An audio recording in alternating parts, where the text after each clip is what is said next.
தோழியர் அனைவருக்கும் இனிய மாலை வணக்கம். தமிழ் அன்னையை வணங்கி என் உரையை தொடங்குகிறேன். தொடர்ச்சியாக மதுரை காஞ்சியின் அடுத்த 50 வரிகளை நாம் காணலாம்.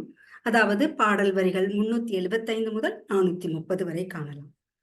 மன்னன் பாண்டியன் நெடுஞ்செழியன் மாபெரும் வீரன், தனித்து ஆண்டு வந்தான், போர் செய்வதையே பொழுதுபோக்காக வைத்திருந்தவன், அவனுடைய படைகளையும் அவன் பேணி காத்தான் அப்படின்னு நம்ம புலவர் மாங்குடி மருதனார் கூறிக்கொண்டு வருகிறார். அவனுடைய படைகளை பற்றிய மேலும் கூறுகிறார். மன்னன் வெற்றி அடைந்ததும் அதனுடைய அந்த நாட்டின் கொடிகளை கொண்டு வந்து மலையில நடுறான். அது மட்டும் இல்ல, அந்த வெற்றி கொண்ட மன்னனையே மாடங்கள்ல வைத்து அதன் மேலும் கொடியை நாட்டுகிறதாக கூறுகிறார்.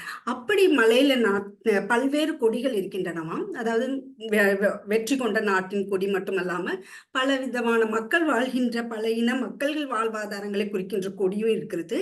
கள்ளு குடிக்கும் இடம் அப்படின்னு சொல்லி அந்த மாதிரியான கொடிகள் எல்லாமே வண்ண கொடிகளாக அங்க மலையில நட்டு இருக்கிறாங்க. அதெல்லாம் காத்துல ஆடுறது எப்படி ஒரு அருவி சூறாவளி காற்றுல எப்படி அந்த அருவி எப்படி மலையை மறைத்து கொண்டு அருவி விழுகிறதோ, நீர்வீழ்ச்சி வருகிறதோ, அத மாதிரி அந்த கொடிகள் ஆடுகின்றன அப்படின்னு சொல்லி அவனுடைய வெற்றியை பறைசாற்றும் வகையில இப்படி அவர் உவமைப்படுத்தி கூறுகிறார். அதே மாதிரி பொதுவாக இந்த பாடல் வரிகள்ல மதுரை காஞ்சியை பொறுத்தவரையில மாங்குடி மருதனார் எப்பவுமே இயற்கையோடவே ஒப்பீடு பண்ணி கொண்டே வருகிறார். அதாவது கடல், அருவி அப்படின்னும், மேலும் உவமை பார்த்தீங்கன்னா இல்பொருள் உவமையானே அதிகமாக சொல்கிறார். அதாவது இல்லாத ஒன்று இருப்பதாக அப்படி ஒரு உவமைப்படுத்தியே இந்த பாடல்கள் எல்லாம் சொல்லிட்டு வருகிறார். அப்படிதான் இப்பவும் கடலோட ஒப்பிட்டு வருகிறார். யானைகளை எப்படி ஒப்பிடுகிறார் அப்படின்னு பார்த்தீங்கன்னா, அந்த கடல்ல பழுத்து கொழுத்த மீன்கள் வலம் வருகின்றனவாம். அப்படிப்பட்ட கடலாம் சங்குகள் மேயும் கடல் அப்படின்னு சொல்றாங்க. அதாவது ஆடு மாடு நிலத்துல புல்வெளியில மேயும்னு சொல்லுவாங்க. அந்த மாதிரி சங்குகள் மேயும் கடல் அப்படின்னு சொல்றாங்க. அப்படிப்பட்ட ஒரு கடல்ல நாவாய் சென்று கொண்டிருக்கிறது. அந்த நாவாய் சென்று கொண்டிருக்கும் போது, அதாவது பாய்மர கப்பல் சென்று கொண்டிருக்கிறது. சூறாவளி காற்றடிக்கிறது. சாதாரண காற்றல்ல, சூறாவளி காற்றடிக்கிறது. அந்த சூறாவளி காற்றில் அந்த நாவாய் கப்பல் அடித்து செல்லப்பட்டு கொண்டிருக்கிறது. அதில் கட்டியிருந்த அந்த பாய்கள் எல்லாம் கயிறு அறுந்து பீத்து கொண்டு பறந்தனவாம். அதுவும் இல்லாம அந்த சூறாவளி காற்றில் நாவாய் அடித்து செல்லப்பட அந்த சுழியில மாட்டி அது ஒரு பாறையில மோதி சிதைவடைகிறது அந்த நாவாய் கப்பல்.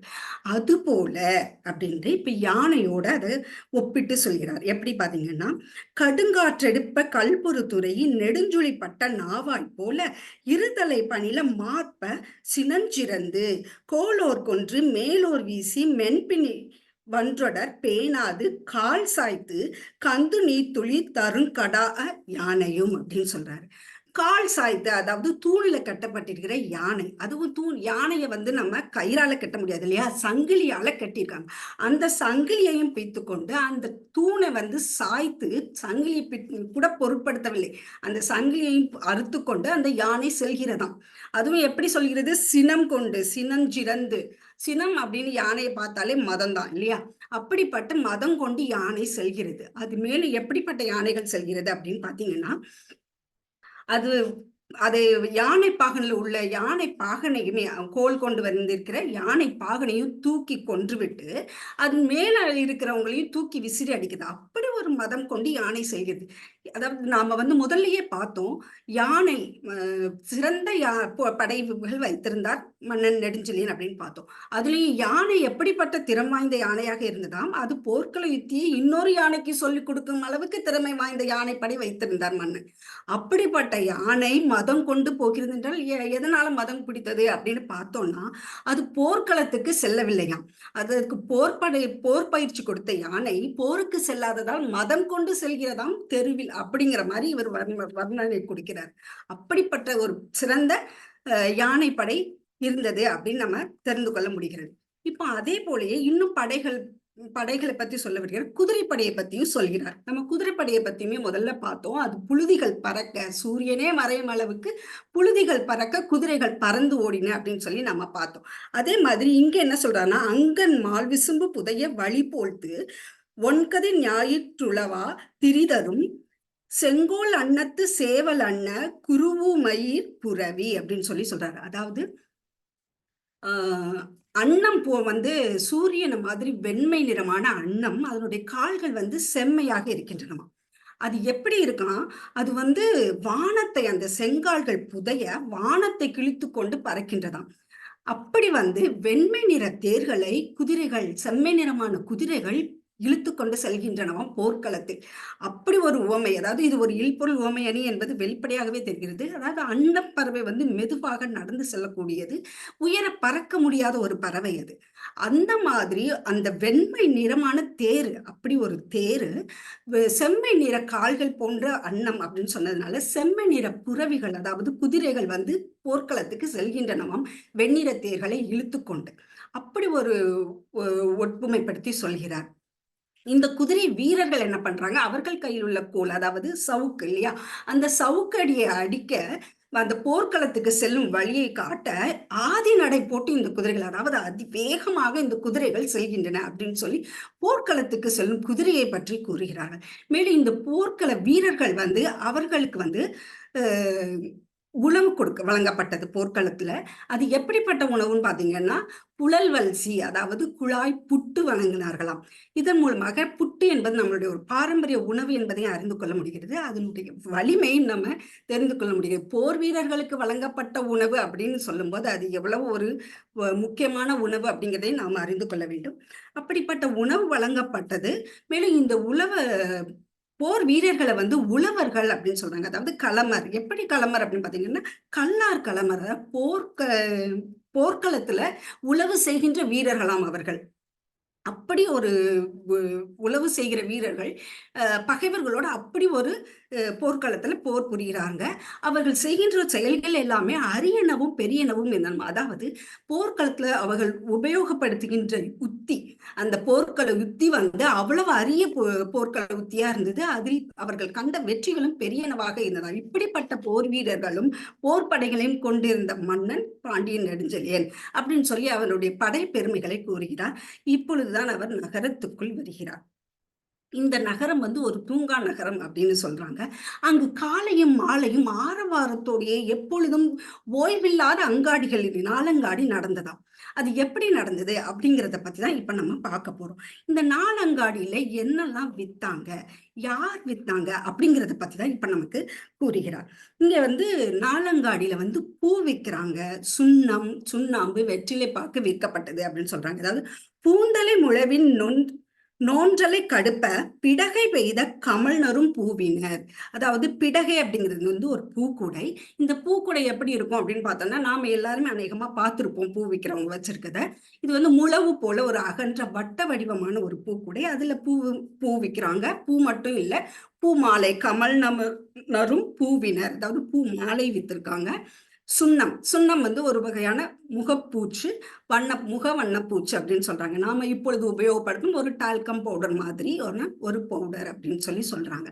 அதுவும் இல்லாம வெற்றிலை பாக்கு, சுண்ணாம்பு இது எல்லாம் வித்தாங்களாம் அப்படின்னு சொல்லி. இப்படி இந்த நாலங்காடியில காலையில எல்லாம் இதெல்லாம் விற்கிறாங்க. இது மட்டும் இல்லாம மாலை அப்படின்னு சொல்லி பார்த்தாங்கன்னா பன்னியம் வித்தார்களாம். அதாவது ஏங்குவர் இந்தவை நீங்கிய பின்றை பல்வேறு பன்னியந்தளியீந்தரி விளைஞர் அப்படின்னு சொல்லி சொல்றாங்க. அதாவது அது மட்டும் இல்லாம பல வகையான பன்னியம்ங்கிறது வந்து பலகாரங்கள்.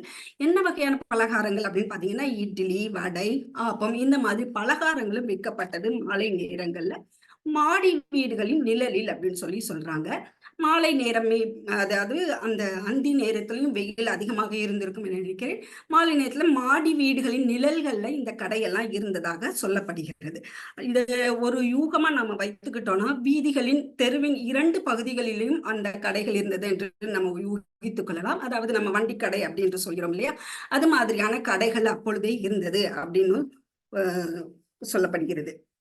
இது மட்டும் இல்லாம இப்ப யார் அந்த பூவெல்லாம் விற்கிறாங்க, எப்படிப்பட்டவர்கள் விற்கிறார்கள் அப்படின்னு நமக்கு சொல்ல வர்றாரு. மலைப்புரை மாடத்து கொழுநிழல் இருந்தர இருங்கடல் வான்கொடு புறைய வாருற்று பெரும் பின்னிட்ட வானுரை கூத்தலர் நன்னர் நலத்த தொன்முது பெண்டீர். அப்படி தொன்முது பெண்டீர், மயிலியலார், மடமொழியர் இப்படிப்பட்டவர்கள் எல்லாம் பூக்கள் அங்கு விற்பனை செய்தார்கள் அப்படின்னு நமக்கு சொல்றாங்க. தொன்முது பெண்டீர், அவர் ஒவ்வொருத்தரையுமே அவங்க வர்ணிக்கிறாங்க. தொன்முது பெண்டீர் எப்படி இருந்தாங்களாம், அவர்களின் வெண்மையான நீல கூந்தலை வந்து சங்கு மாறி அவர்கள் முடிந்திருந்தார்களாம். அது சொல்லும்போது எனக்கு எப்படி தோணுதுன்னா, இப்ப நாம பஞ்ச் கிளிப் மாட்டுறோம் இல்லையா? அது மேல இருக்கிற கொண்ட அது அந்த மாதிரியான ஒரு வடிவம் எனக்கு தோணுச்சு. அந்த மாதிரி ஒரு சங்கு வடிவத்துல தலையை பின்னி அவர்கள் பூ விற்றார்களாம். மயிலியலார் பார்த்தீங்கன்னா, இவங்க வந்து கருங்கூந்தல் கருமேகம் நீண்ட கருங்கூந்தல் உடையவர்களாக இருந்தார்கள். தொன்மொது பெண்டிரே அவ்வளவு அழகாக இருந்தார்கள் என்றும் கூறப்படுகிறது. அவர்கள் அழகாக இருந்தார்கள் முதுமையிலும் அப்படிங்கிற மாதிரி சொல்கிறார்கள். மயிலியலார் பார்த்தீங்கன்னா, கரும் நீண்ட கூந்தலுடன் இவர்கள் வந்து இப்போ பசும் பொன்னை வந்து தீயில விட்டா எப்படி மிளிருமோ, அந்த மாரி அந்த இளம் வெயில்ல அவர்கள் வந்து மிளிர்கிறார்களாம். மாமை போன்ற நிறத்துடையவர்களாக இருந்தார்களாம். அவர்கள் வியக்கும்படி என அப்படின்னு குறிப்பிட்டு சொல்கிறார். வியக்கும்படி அழகுடன் இருந்தார்கள் அப்படின்னு சொல்றாங்க. இது போக மடமொழியாரும் இருந்தார்கள் அப்படின்னு சொல்றாங்க. மடமொழியாரும் மேலும் இவர்கள் வந்து நீண்ட பற்கள் கூர்மையான பற்களுடன் வாய் பேசும் பெண்களாகவும் இருந்ததாக கூறப்படுகிறது. அதாவது நாலங்காடியில வந்து கற்றவர், கல்லாதவர் எல்லாரும் வந்து போயிருந்தார்கள். அந்த காலத்துல எல்லாரும் கற்றவர்களாக இல்லை இல்லையா? அதனால கல்லாதவர்களும் அவர்களுக்கு ஏத்த மாரி பேசுபவர்களாகவும் இருந்தார்களாம். அந்த காலத்துல வந்து வாய் கணக்கு சொல்றது ஒண்ணு, கை வைத்தும் கணக்கு சொல்வார்கள் இல்லையா? அப்படி கைப்பிடித்து கல்லாதவர்களுக்கு கணக்கு சொல்லும் அளவுக்கு அவர்கள் விற்பனை இருந்தது அப்படின்னு. நம்ம முதல் மரியாதையில இந்த காட்சி பார்த்திருப்போம்னு நினைக்கிறேன்.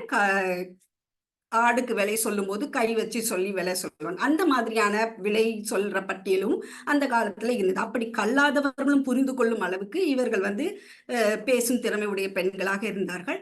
அதெல்லாம் அறியாத விலை என்ன மாதிரியான பொருள் அப்படிங்கிறது கூட தெரியாத மாதிரி இருந்தவர்களுக்கும் இவர்கள் எடுத்து கூறி விற்பனை செய்து வந்ததாக கூறப்படுகிறது.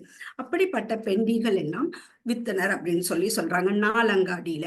இது மட்டும் இல்ல, இந்த பூ விக்கிறது வந்து நாலங்காடியில மட்டும் விக்கல. அவங்க வீடு வீடாகவும் சென்று விற்றார்களாம். வீடு வீடாக சென்று பூ விற்றார்கள், பன்னியம் விற்றார்கள் அப்படின்னு.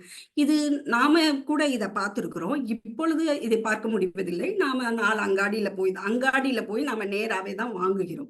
முன்றையெல்லாம் வீட்டுக்கு வந்து பூ விக்கிறது இந்த நேரத்துல அப்படின்லாம் ஆட்கள் வந்துட்டு தான் இருந்தாங்க. இப்பொழுது அது வழக்கத்துல நமக்கு இல்ல. ஆனா இது அப்பவுமே இருந்திருக்கு அப்படிங்கிறதையும் நாம இதுல பார்க்க முடியுது. இப்படி பெண்டிர் வந்து வீடு வீடாகவும் சென்று பூக்கள் விற்கிறதும் பன்னியம் விற்கிறதுமாக இருந்தது. மேலும் இங்க உள்ள திருவிழா காட்சிகளை பற்றி இப்ப கூறுகிறார் நமக்கு. திருவிழா அப்படின்னு சொல்லி பார்க்கும்போது இங்க வந்து ஆடு துவன்று விழா அப்படிங்கிறது வந்து கூறப்பட்டு வருகிறது. மன்னனின் ஒவ்வொரு வெற்றியுமே 7 நாட்கள் விழாக்களாக கொண்டாடப்பட்டு வருகிறது. இததான் ஆடு துவன்று விழா அப்படின்னு சொல்றாங்க. விழா அதாவது தங்கள் அடைந்த வெற்றியை தமக்கு வெற்றி தந்த அந்த வேலையும் வாளையும் அவர்கள் குளத்தில் சென்று கழுவுகிறார்கள். இந்த குளத்துல அந்த குளத்தரையில தான் இந்த விழா கொண்டாடப்படுகிறது. ஆடு துவன்று விழா. இது வந்து நாடெங்கிலும் பல்வேறு இடங்கள்லயும் கொண்டாடப்பட்டு வந்தது அப்படிங்கிறது குறிப்பிடத்தக்கது. இந்த ஆடு துவன்று விழாவில் அவர்கள் அந்த வேலை கல்வி வாள் வேலையெல்லாம் கழுவுகிறார்கள். அந்த குளத்தங்கரையில தான் இதையும் அவர்கள் கொண்டாடுகிறார்கள். மேலும் இதே போல ஒரு நாளங்காடியில வந்துட்டு காலையில எப்போதும் ஆரவாரமாகவே இருந்ததாம். ஒரு திருவிழா என்றால் எப்படி ஆரவாரமாக இருக்குமோ அது போல நாளங்காடி நாள் முழுவதுமே ஆரவாரத்தோடவே இருந்ததாம். இப்போதும் நாம மதுரை மாநகரில பார்க்கலாம்.